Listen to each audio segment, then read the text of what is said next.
All right, Alexander, let's talk about the Trump cabinet picks. What are your thoughts? That's the most obvious question to ask you. What are your thoughts? I mean, mixed reactions. Some people like him, some people don't. Some people are in the middle. I mean, there's all kinds of mixed reactions. Very quickly, he's made his picks very quickly, which signals to me that he had an understanding of what he wanted. Anyway, what are your thoughts? I think, Or maybe we should start with a certain pick as well. I don't know. Go ahead. well, I'm going to be absolutely. I'm going to actually deal with the whole thing because I think we can now see the strategy. So he goes for a very conventional figure for Secretary of State, as being conventional in American political class terms, who is Marco Rubio. So he's the Secretary of State, which is the senior position, and then he surrounds this person with all sorts of very unusual, unorthodox people who are loyal to him and who he trusts. So he has Matt Gaetz, if he can, as Attorney General. He's got, I never get his name right, the new Defense Secretary, who's from Fox News. You probably get the name better than Pete me. Hegseth. Yeah. Hegseth, exactly. Yeah, Pete Hegseth, yeah. He's got Tulsi Gabbard as Director of National Intelligence. He's packing the government with people who are basically strongly loyal to himself and people who definitely, I would say, in some form or other, either align with the MAGA movement, which is what most of these people do, or alternatively, in the case of Tulsi Gabbard, are genuine independents who are also aligned with his foreign policy. So actually, if you ignore Marco Rubio, and I'm going to suggest that people should, because as I said, I think this is, despite the fact that he's Secretary of State, he looks, if anything, the old man out in this crowd. If you ignore Marco Rubio, this is a very, very radical, shake-up of the American government. He's going to run into significant problems in the Senate. Already the rhinos there are gathering. It's going to be very difficult to get some of these people confirmed. People like Matt Gaetz already looks extremely tough. Tulsi Gabbard, there's already a briefing war against her. But anyway, this is what he's trying to do. And as I said, it's interesting. It's certainly very, very different. I'm not going to speak as to the ability of some of these people because I don't know very much about them. But certainly this is an attempt to create a very, very different Trump administration to the one that we saw in 2017 when, if you remember, he had briefly Michael Flynn as his national security advisor. All of his other people were basically picked for him by, Reince Priebus and the Republican establishment. And he ended McConnell and all of those people. And he ended up with an administration that was completely unlike the one that he wanted. So this is what he's trying to do. He's trying to... Where would you put Waltz, though? Mike Waltz, because, okay, I can understand Tulsi, Matt Gaetz, all of these people that he's picked, Hegseth, all these people that are, as you said, are unconventional, surprise picks, let's say, that aren't part of the establishment structure. But you also have Mike Waltz, who's from Florida, from what I understand, close to Trump. He has a big position, Jake Sullivan's job as NSA.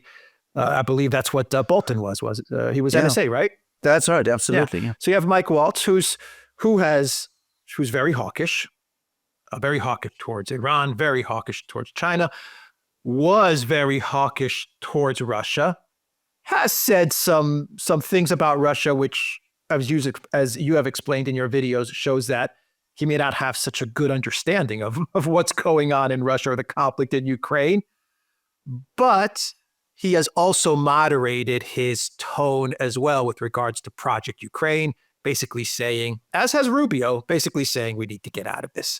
Anyway, so you have these people around Rubio as Secretary of State, but you also have NSA, Mike Waltz. I think Waltz is more tilted towards the MAGA Trump side than towards the conventional establishment. He's from the House of Representatives. He's part of the Republican majority there.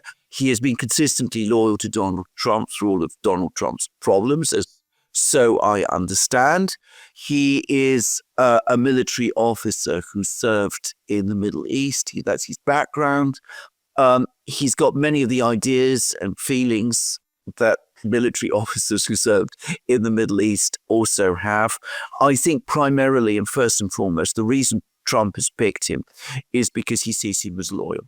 Now, he's got certain ideas or views, which I don't think, they're certainly not mine. I think, as I said, on Russia, things that he said about Russia are clearly wrong. I mean, he still talks about Russia being the gas station, masquerading as a country and all that nonsense. But I don't think that he's going to be focused so much on those things. And I think something straightforward. I think that Donald Trump's real national security advisor is Donald Trump. I think he has very clear ideas what he wants to do with foreign policy. Waltz's job will be to run the National Security Council bureaucracy on Donald Trump's behalf, and he is loyal to Donald Trump.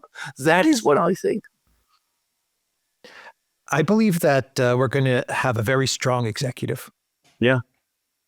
I mean, the decisions that Trump is going to make are going to be executed this time around by the people he has in place.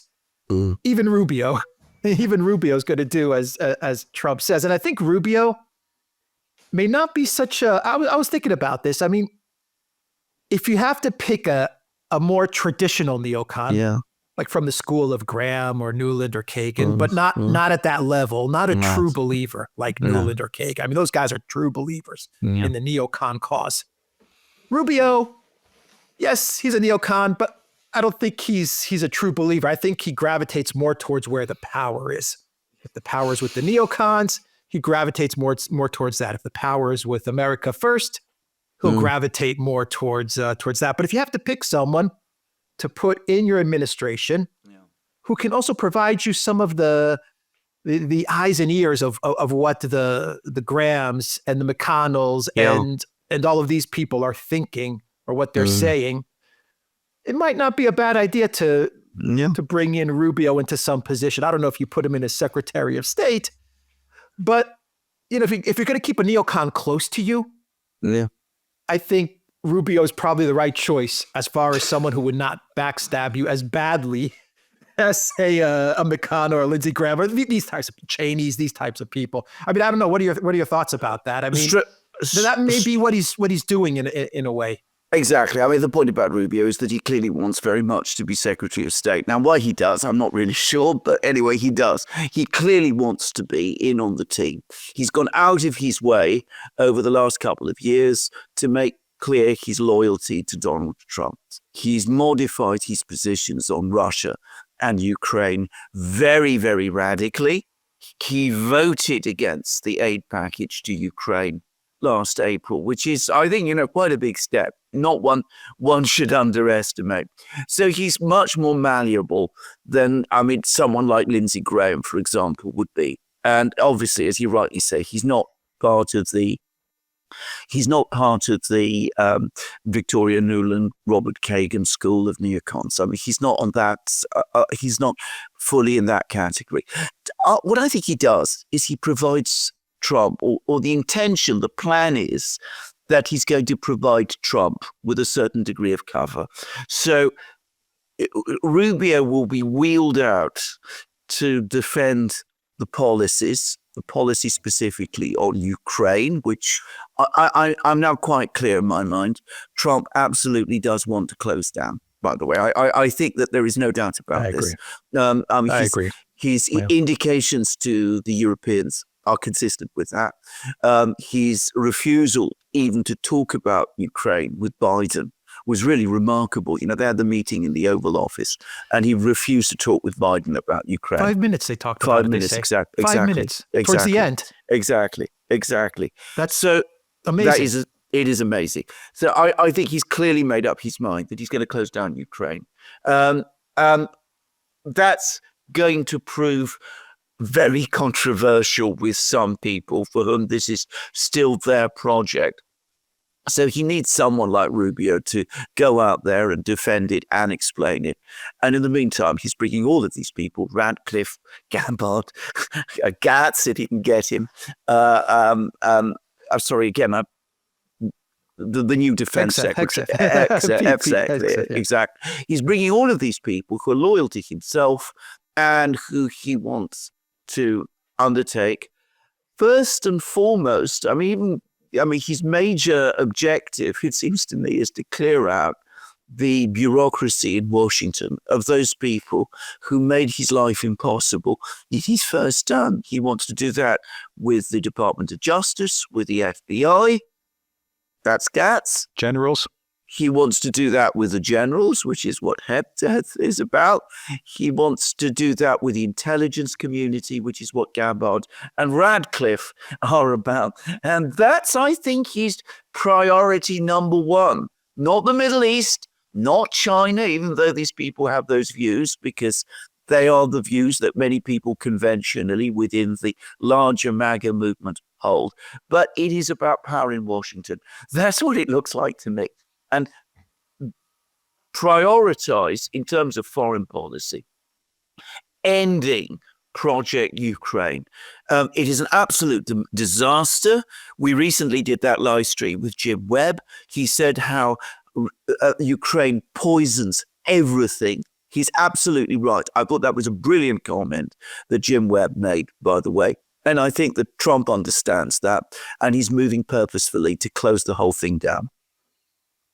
Yeah, I would even go so far as to guess. It's just a guess that he's appointing. Fox News is saying he's going to appoint a special envoy for Ukraine. Yeah. Maybe Richard Grinnell. Maybe that may be a special envoy. Yeah. I don't know. Just a guess. All of this is a guess. But I would say that don't be surprised if Trump floats out some proposals for a ceasefire to Russia and to Ukraine. Don't be surprised that if Ukraine shoots down these proposals, Trump says, "Fine, no problem, you deal with it." I wouldn't be surprised if we see something like that unfold. I wouldn't be surprised at all. In fact, I wouldn't even be surprised if Trump pitched the proposals at exactly the level which he knows that the Ukrainians will reject.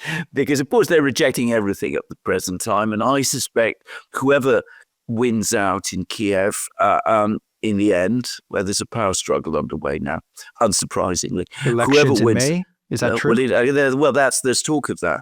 We'll come. We can discuss that maybe in another program. But anyway, the point is, whoever comes to the top in Kiev are going to find it all but impossible to accept whatever proposals Trump is going to put to them, and that will give him the perfect excuse to walk away. And I think that is what he wants to do. Okay, I think he also wants to reopen discussions with the Russians. And I think he understands the importance of that. And again, I think some of the people he's putting in, despite their unconventional backgrounds and their previous views, are people who are less fixated with Russia and who would probably be willing to go along with him on that as well. No, I mean, a lot of the people that he's put in, not all of them, but a lot of the people that he's put in have said the usual stuff about Russia. Thug, dictatorship, Russia needs to be defeated. Ukraine needs to defeat Russia. We need to defeat Russia. We need to defeat Putin. They've said this stuff, but I mean, you shouldn't expect anything else coming out of Washington for the most part. You're not going to find, it's going to be very difficult to find someone in DC who is going to say we need to be friends with Russia. Yeah. Trump is the one person that has said we need to get along with Russia to a certain extent. He's probably the only one that has said that. Why is it wrong to get along with Russia? He said we should be able to get along with Russia. And when he said that in 2016 or 2015, whenever he said that, we saw what happened. Exactly. I mean, we saw what happened when he said that. Yeah. The entire establishment went after him. They really decided they're going to destroy this guy when he was the one person who said, is it a bad thing if I get along with Russia? They flipped out. So where am I getting to? They flipped out. Trump, at the time when he won in 2016, he had basically one person to help him navigate the establishment, the government, and that was Michael Flynn. Biden, Obama, all these people, they got in a room together in the White House, and they said, okay, this is the guy we have to knock out before Trump even gets into the White House. Let's knock him out. And then we've got Trump all alone, and we can start putting in place the Boltons and the Pompeos and all of these guys, McMasters, whatever. Yeah. That's what they did. Exactly. And they did it very effectively. Exactly. Very effectively. Yeah. They got rid of the one person who was going to guide Trump through the DC maze. This time around, he's got a lot of Flynn's. Your thoughts? I mean, like a lot. Who do you take out? That is exactly right. And the point if you're Biden, is, Obama, Pelosi, who do you target first to take out, to remove? Well, I think the first people that he has to deal with, and the most important, I mean, obviously there's the people in Congress, in the Senate. The rhinos are still there. They've reorganized. They've got Thune as the Senate Majority Leader. They are already talking about blocking some of Trump's appointments. Gabbard and Gatz are particularly be spoken about. So he's still got problems with them. And that's going to be difficult for him because the Senate is important. But having said that, he's got, the electoral mandate. He can do things with the rhinos that he wasn't able to do before. He's got solid support, I think, with the Republican Party in the House of Representatives. Johnson, who's the Speaker, is clearly now aligned with him. He's got much more support within the Senate caucus, or the Republican caucus in the Senate, than he used to. So he's got a problem there. But his biggest and most dangerous enemies by far were within the bureaucracy, the deep state, if you like. That's where the real problems were. That was where the briefing war began. You remember all the those? Vidmans and the Strocks and these guys? Exactly. We don't know their name, but exactly. All of those. And, the Comeys and all of those. And there are people like that still. The people who signed off on, the letter about the laptop. You remember a certain laptop and the letter. All of those people. So those are the single most powerful, most dangerous group that he has to clear out. And I think if you look at his cabinet picks, and also the role that Elon Musk and Vivek Ramaswamy are being asked to play, that's what this is all about ultimately. It's trying to bring Washington under control, to bring the national security state, which exists in Washington, to bring it under control. Now, that's going to be a massively difficult job because it's going to fight him every inch of the way. But that explains these appointments. Already this talk, Ramaswamy is talking about abolishing the FBI, for example. And Gatz might be up to doing that. But these people are going to fight. Every one of them, however, in theory, serves at the wish of the president. He's in a position to sack anybody he wishes. We were talking about that. I remember back in 2017, 2018, that he has the right to sack anyone. He was unable to do that psychologically, I think. He didn't understand that he had that power. I think now he does. He's got to start sacking people immediately. Christopher Wray, who he appointed, by the way, at the FBI, and who has been his consistent enemy. He needs to get out. He needs to get out of the Justice Department. He needs indeed to do an awful lot with the Justice Department and with the FBI in particular. So that's going to be a major undertaking.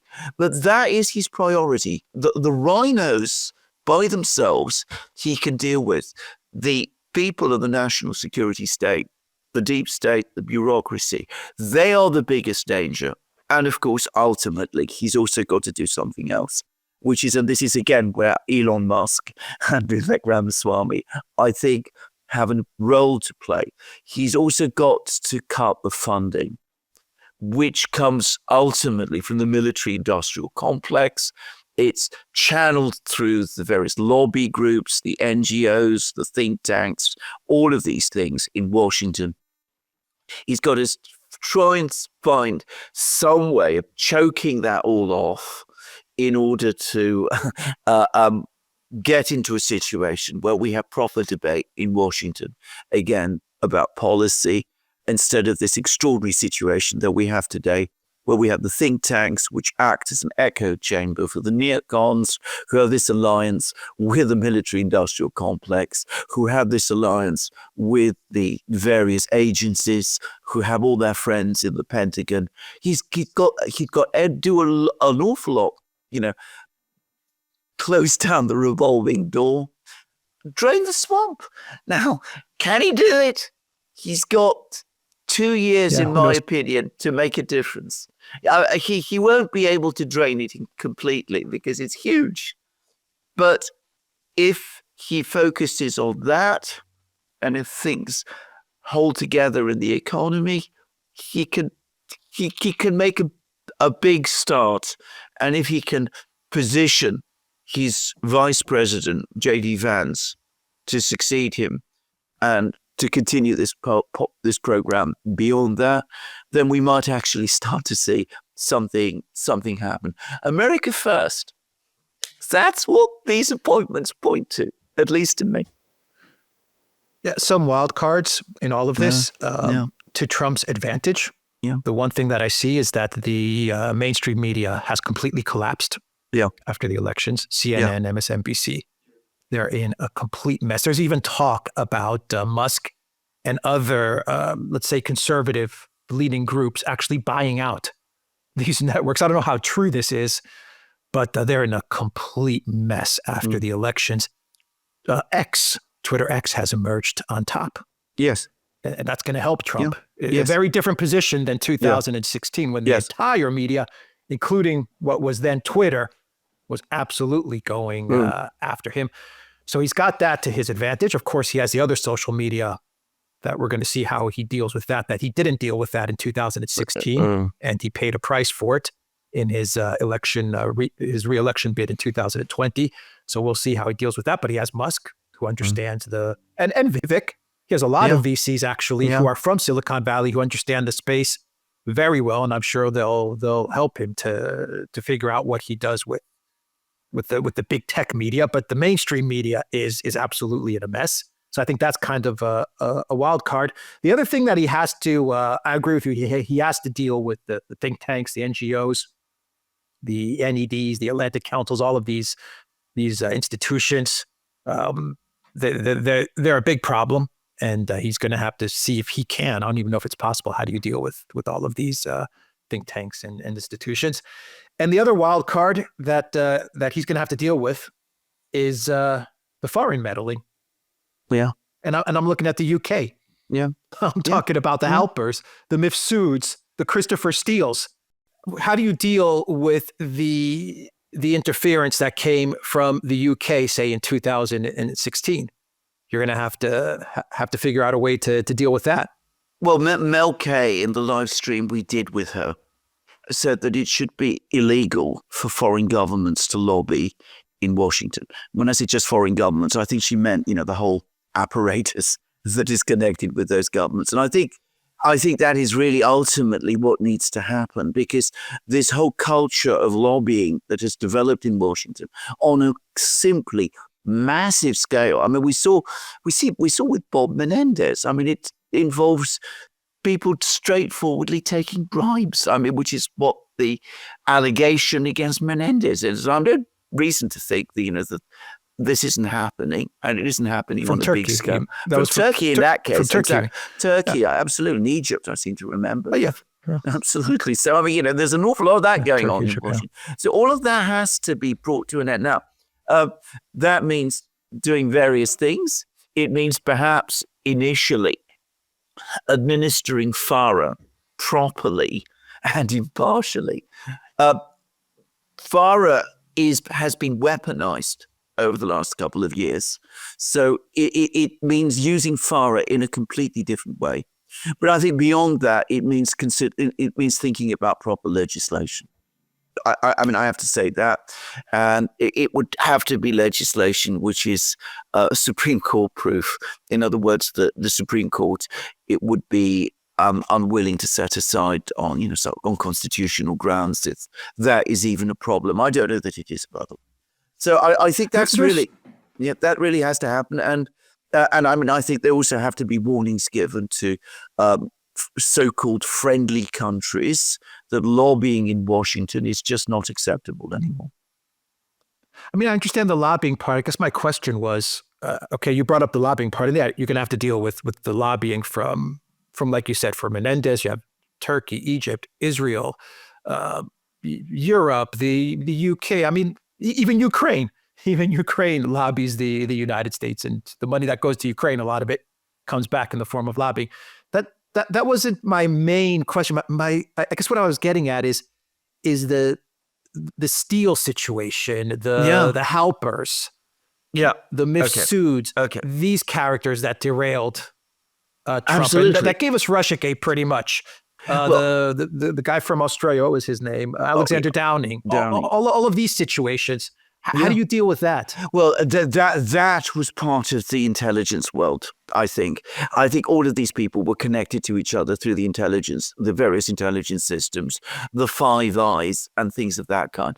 I mean, again, we're not talking about, the ideal outcomes, which, very difficult to achieve, but proper oversight of the intelligence agencies, bringing the intelligence agencies in the United States properly under control, and warnings, not just warnings, but actual rules that if intelligence agencies in other countries interfere in American politics in the way that happened, which it clearly did, even if they've been encouraged to do that by intelligence agencies in the United States, then intelligence cooperation by the United States with the countries that do that ends.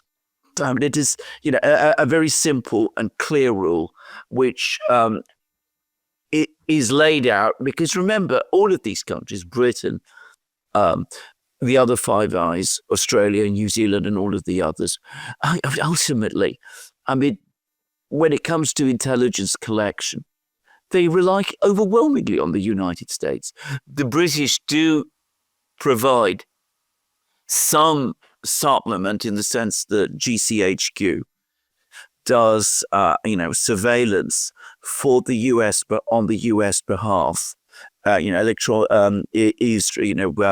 signal intelligence and all of that kind of thing.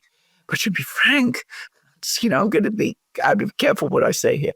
But I have got the sense that a lot of what GCHQ has been doing is surveilling Americans. What the US intelligence agency itself is prohibited from doing, GCHQ does on its behalf. So all of that has to be broken up. And it's got to be made absolutely clear that if foreign intelligence agencies want to cooperate with the United States, they need to comply fully with American laws. They're not allowed to do those kind of things for any part of the intelligence system. And this is a big, big problem, and it's a big challenge because, of course, intelligence agencies, by definition, work together in secret, and it's going to be very difficult to clear that out. Now, I'm going to say something else. I don't know whether Trump really wants to go down this road, but another thing he could do is appoint someone, not Duran, but someone to actually do a genuine, proper, real investigation into what happened between 2016 and, the final sputtering end of Russiagate in the last 2 years of his presidency. To try and get on top of who all of these people were and what the real interconnections were and what kind of things actually did happen. Give us the answers, for example, to the true identity of Professor Mifsud. I've discussed, I know I always bring him up, but things of that sort. Once we get on top of that, and do it in a way that makes it all public as well. A proper, thorough investigation, the connections between the Democratic Party, the Clinton campaign, the Ukrainians who clearly did play a role, the British who clearly did play a role, others who probably played a role as well, and an understanding of exactly how that happened.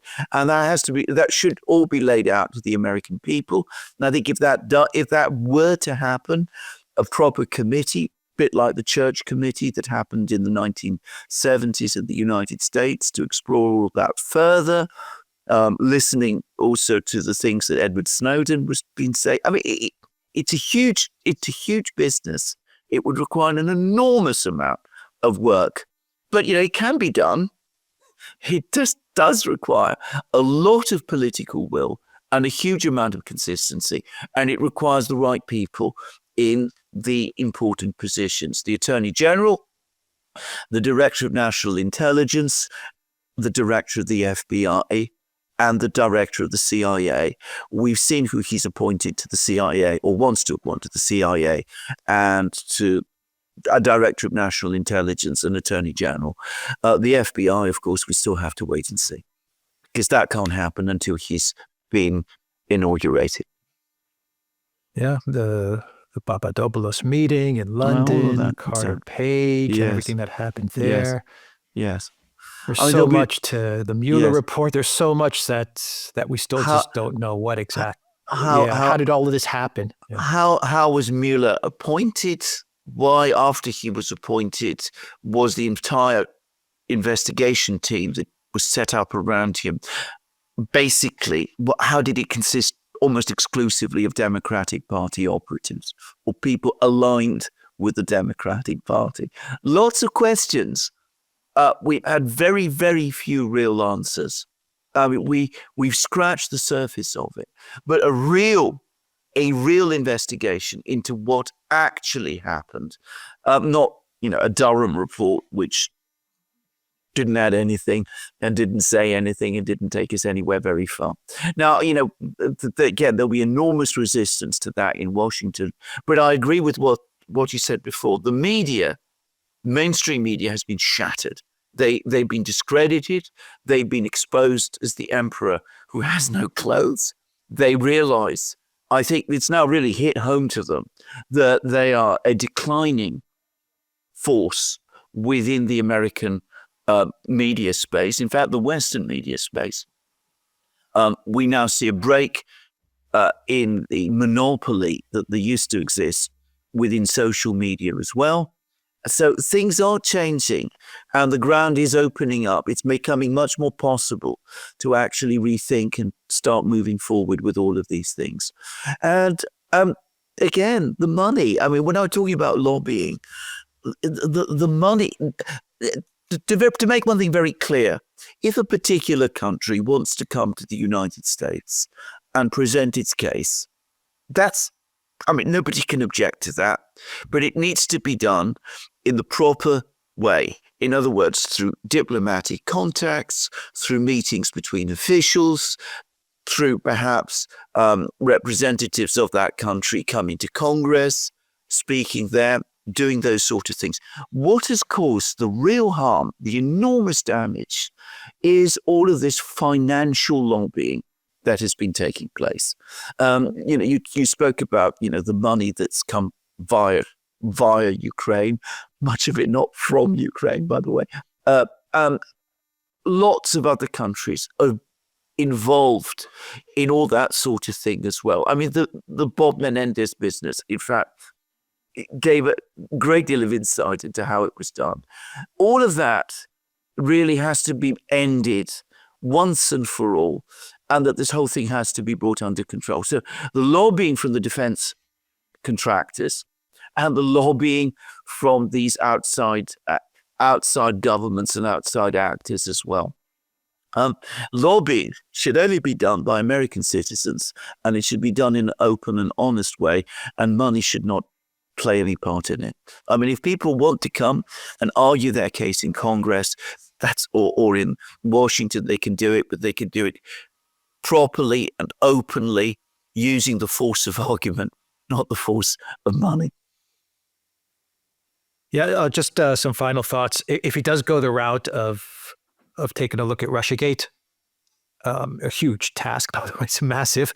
But I imagine if you start to unravel everything that happened with Russiagate, you would probably get to a lot of the reasons or the reasoning why the Biden White House decided to push for Project Ukraine as well. I think a lot of Project Ukraine and trying to get regime changes in Russia is buried away in some of the files or the documents of Russiagate. It's just a guess. But, Absolutely. I don't know what you think about that. I agree with that. And also, I share that guess. I mean, it is obviously a guess because we don't know, but I would agree with that, actually. Yeah, and just a final thought on China and Iran. So, I mean, we talked about Ukraine and what this signals, the new administration, what it signals for Ukraine. You definitely have a leaning of these people appointed in Trump's cabinet, a neocon type of leaning, a war hawk type of leaning towards going after Iran and China. I believe China, at least looking at what Trump did in his first term, I think China is going to be more of that economic conflict and decoupling. That's what I believe. I don't know if he's going to go hard militarily against China. I don't know. But in his first term, there was a definite divorce that he was working towards with China. I think he's going to continue that. But Iran, your thoughts on China, but Iran is perhaps the one country where we could see some sort of military activity. I don't know if you Yes, I do that. agree. And this is the most dangerous one of all for him, because I think with China, despite everything, despite the fact that we have all these China hawks appearing, I think ultimately Trump doesn't want a war with China. And I think his views there will prevail. And of this, I think he's got a lot of support, including from other members of his team. I mean, remember, Elon Musk is not going to be someone who wants a conflict with China. So, I mean, you know, there are other contrary voices pushing back and arguing against that. So I think that we're not going to see a breakdown with China in the end, despite the fact that we could have some rather difficult moments. The Middle East is something else, because here we have the problem, which is in searching out and finding all of these people who are likely to support Trump in trying to do the various things that we've discussed. He's had to reach out to say simply, he's had to reach out to the grassroots of the Republican Party, to the kind of people who, are not there, the top leadership, the Mitch McConnells and all of those, to people who are much closer to the grassroots of the party and who come from the kind of backgrounds that are attuned to what Trump wants to do, and who form, if you like, the spine of the political spine of the MAGA movement. Now, these people, to a man and woman, are very, very pro-Israel, very, very hostile to Iran. This isn't something that Trump has educated them to be. It is just what they are. I mean, you could see that going all the way back to, the 1980s and beyond. So he's got to try and keep these people. I hope he does intend to keep these people under control, because the risk he runs is that if they run away with things in the Middle East, we are going to get that big war in the Middle East. I mean, I'm afraid to say straightforwardly, the risk of that war has now grown. We are going to get that big war in the Middle East.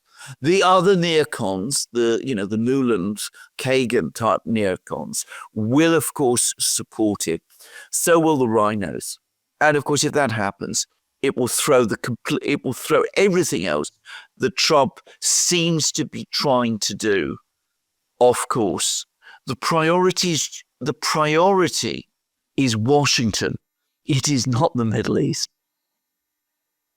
All right, we will end the video there. The Duran.locals.com. We are on Rumble, Odyssey, BitChute, Telegram, Rockfin, and X. And go to the Duran shop, pick up some merch like what we are wearing in this video today. The link to the Duran shop is in the description box down below. Take care.